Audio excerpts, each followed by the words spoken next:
उधर बंगाल में इस बार रामनवमी जोर शोर से मनाने की तैयारी है। बीजेपी 2000 रैलियों की प्लानिंग कर रही है और ये भी कहा जा रहा है कि प्रशासन की इजाजत नहीं ली जाएगी। विश्व हिंदू परिषद और बजरंग दल ने भी बंगाल में रामनवमी और हनुमान जन्मोत्सव पर 15 दिन के समारोह की तैयारी की है। बंगाल में लोगों से अपील की गई है कि बढ़ चढ़ कर भाग लें।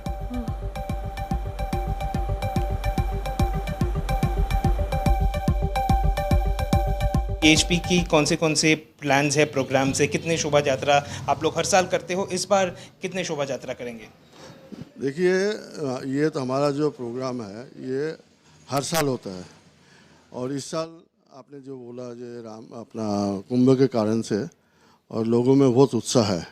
इस उत्साह के कारण से लोग स्वतः अपना इस जो शोभा यात्रा निकलती है उसमें आते हैं और हमारा जो जोर है जिस चीज़ पर वो है कि छोटी छोटी शोभा यात्रा गाँव में और जो रामचंद्र जी का जो आदर्श, रामचंद्र जी का जो उद्देश्य जो था उसको जनता के अंदर में ले जाना।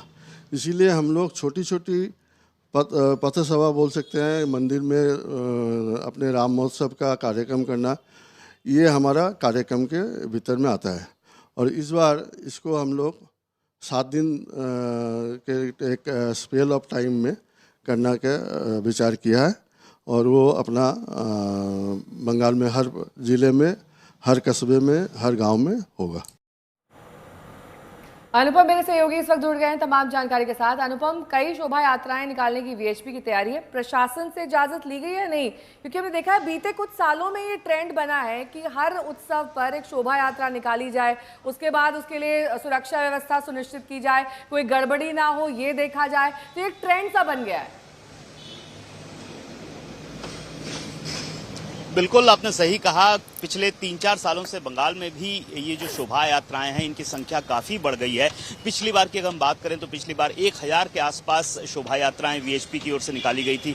इस बार भी 1000 से ज्यादा शोभा यात्राएं रामनवमी के अवसर पर पूरे पश्चिम बंगाल में वीएचपी की ओर से निकाली जाएंगी। इसके अलावा बीजेपी की ओर से भी बड़े पैमाने पर शोभा यात्राएं निकाली जाएंगी और जो बीजेपी के नेता हैं वो इन रैलियों में, इन शोभा यात्राओं में शामिल होंगे। हालांकि बीजेपी के जो लीडर ऑफ अपोजिशन है शुभेंदु अधिकारी, अगर उनकी हम बात कहें तो उन्होंने साफ साफ कह दिया है और अपने कार्यकर्ताओं को भी कह दिया है कि हम कोई भी इजाजत प्रशासन से नहीं लेंगे। आपको जहां जैसे रैली निकालनी है निकालिए, क्योंकि प्रशासन की ओर से उनका दावा है कि एक परफॉर्मा दिया जा रहा है, उस परफॉर्मे को भरना पड़ेगा, उसी के मुताबिक शोभा यात्रा करनी पड़ेगी। जो बीजेपी की ओर से कहा गया है कि हम वो नहीं मानेंगे। तो ऐसे में प्रशासन की ओर से भी काफी मुस्तैदी इस बार दिखाई जाने वाली है। बहुत बड़े पैमाने पर बंदोबस्त किया जा रहा है। सिर्फ कलकत्ता पुलिस नहीं, पश्चिम बंगाल पुलिस की ओर से भी खासतौर पर जो संवेदनशील इलाके हैं, जो ऐसे इलाके हैं जहां पर दूसरे समुदाय के लोगों के इलाकों से ये शोभा यात्राएं गुजरती हैं, ऐसे इलाकों को चिन्हित करके वहां पर खास और समुचित बंदोबस्त पुलिस का किया जाएगा। ये बात पुलिस की ओर से कही जा रही है।